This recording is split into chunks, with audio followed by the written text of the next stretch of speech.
Hey, it's me, Sam, biological son of Bobby Darin.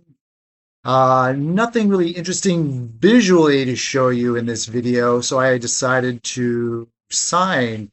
Uh, this is what I do professionally, interpret for deaf and hard of hearing people. Maybe some of my friends, deaf, hard of hearing, might see this video, and other people have expressed interest in what I do, so this is what it looks like here. Anyway, I am recording this on May 13th, 2026, on the eve of what would be Bobby Darin's 90th birthday tomorrow. Walden Robert Casado, his real name, was born May 14th, 1936. And there's some exciting plans in the works. And I want to share some of that with you that I've heard about so far. Maybe you know others. Leave a message in the comments. If you don't know the story, I was adopted as an infant, discovered later that my biological father was Bobby Darin. It's all in this book right here. I'll also put down a link in the introduction if you want to find out more. There's some YouTube videos explaining it briefly. And anyway, also I want to, in this video, answer some questions. It's been a year since my last posting, and many of you have been so nice and kind with your comments. I used to answer all the time, but life has kind of just gotten in the way. I'm still working part-time, semi-retired. I love my job. And also just life in general. I'm working on writing a book about songwriters from the 1960s and 70s. And that's part of what I'm going to be talking about today. So anyway, some of what I've heard so far.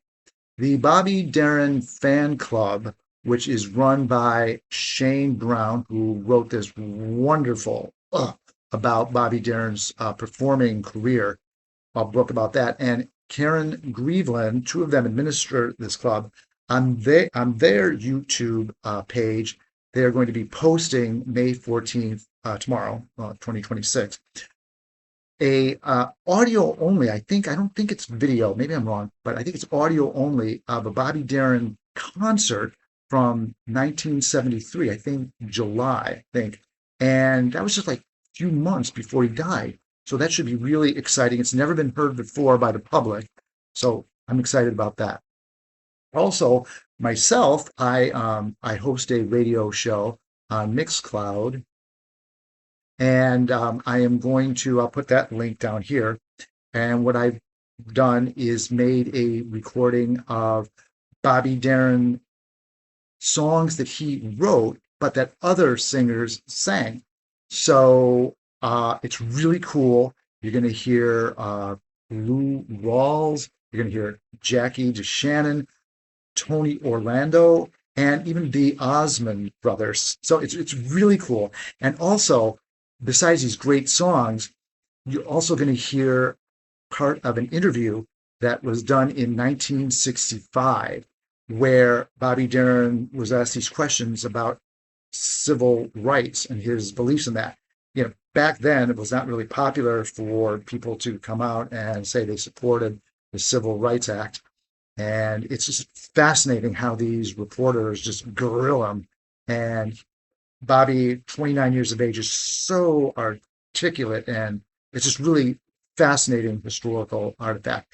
I went to New York City a few weeks ago, and I had never went to the Museum of Television and Radio when I used to live there. Oh, there's Shotzi.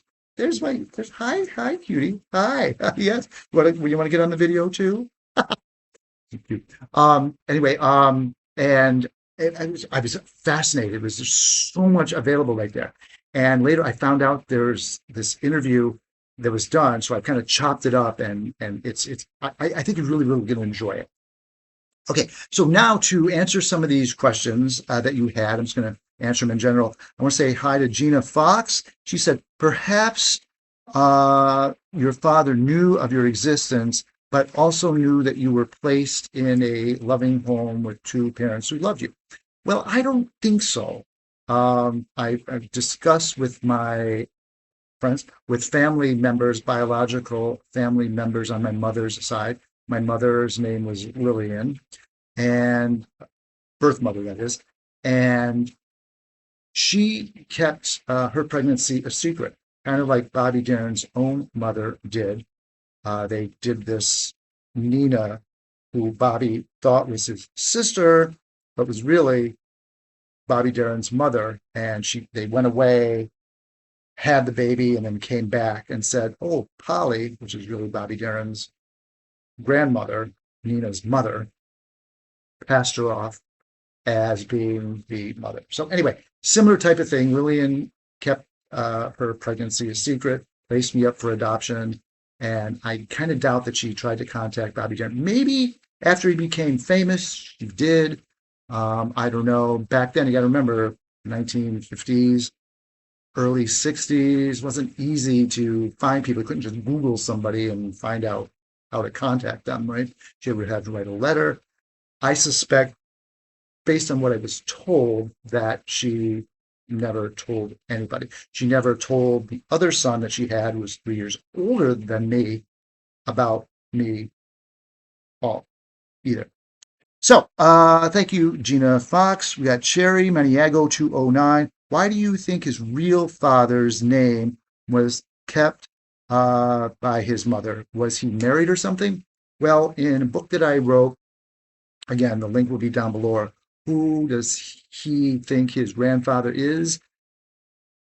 I reveal the name of Bobby Darin's birth father, found out through genealogical research with an expert, and it's pretty conclusive. So I don't think that was he wasn't married or anything. Thank you, Sally Deppy 8575. Can you share a picture of your biological mother? If you look at the YouTube video for something called Still a Chance, uh, Bobby Darin's offspring, uh, there you'll see a montage of photographs, and in there is a picture of my birth mother, Lillian. So thank you for asking. She's a beautiful woman. Um, Debbie Carroll, 5672.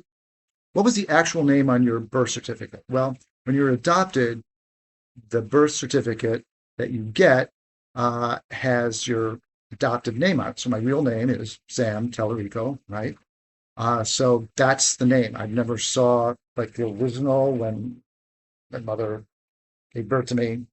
So never saw that one. Now the adoption records, that's the document that had the name of my birth father, Bobby Darin, printed on that. Um, let's see. Extreme rocker. How many years older are you than Dodd? Now, Dodd is my half brother, the son that Bobby Darin had with Sandra D. I am 3.5 years older than Dodd. He will turn 65 this December, Dodd will. Couple people, Allison B5898 and Mark Pitta, are curious to know if I can sing. Well, I'll ask you to that video I mentioned before, Still a Chance. I'm singing there. It's a song that I wrote. And also the Bobby Darin Offspring sings Springsteen. Yeah, I did that deliberately. Little tongue twister. I'm singing I'm on Fire. I'm actually lip syncing the song that I recorded myself of covering that song. So you let me know if you think I can sing or not. Um, Rosemary, does DNA show? Oh gosh, I can't read that. Can't read that. Sorry. Bueno 656. I believes that I should have gotten half my father's estate. That's where I disagree. I don't believe that I'm entitled to anything. It would be like if my father, Sal Tallarico, died and gave his estate to me and my sister that I grew up with, and then someone came along and said, I want half or a third or whatever. Bobby Darin's will specifically said it all goes to Dodd, my half brother, and that's the way it should be. I'm not entitled to any of that. So thanks. That's just the way Bobby Darin wanted it. some nice people. Jeannie, Rooter, Mary Beth, thank you so much. I already talked about the genealogy. Oh, Moribond 4836. Who gave you the DNA proof? Yeah, there's DNA proof on another video. I'll put the link down below. I just found that on Ancestry.com and 23andMe, different biological family members who I never knew before, never met or anything, DNA matches. And that's how we were able to piece together how I came to discover I was the son of Bobby Darin. So thanks. Uh, so is my favorite. SoCal Dad 91932. You're a class act to what you did to the McDonald's commercial. Um, that wasn't even your dad. I think he's referring to a commercial for McDonald's back in the 80s, I think. It was pretty popular that used like a cartoon version of Mac the knife. And Dodd Darren, from my understanding, sued because it was too similar to Bobby Darin, his father. So they had to pull the commercial from TV. So that's not me, SoCal. It's not me. And then finally, hello, it's me, '07. I'm not sure if he thought his father was his grandfather. I've already explained it was Bobby Darin thought the woman he thought was his sister really turned out to be uh, his mother. Okay. And the woman Bobby Darin thought was his mother really was his grandmother. So now the Broadway musical, I did not see it again. I saw it last year with Jonathan Groff. I thought it was wonderful, amazing. I just didn't want to see it again with Jeremy Jordan, who I hope is great. I listened to a recording of him and the woman actress who now plays Connie Francis. Her name is Isa Briones, and I think their um, version of My First Real Love is even better than Jonathan Groff and Gracie Lawrence, who did it originally. Just my opinion. I don't know what you think. Let me know in the comments. But I guess that's all I wanted to say for now. Thank you so much for watching this video. Leave a comment, listen to the programs, keep calm, listen to Bobby Darin. And that's it. Have a good one. Thanks.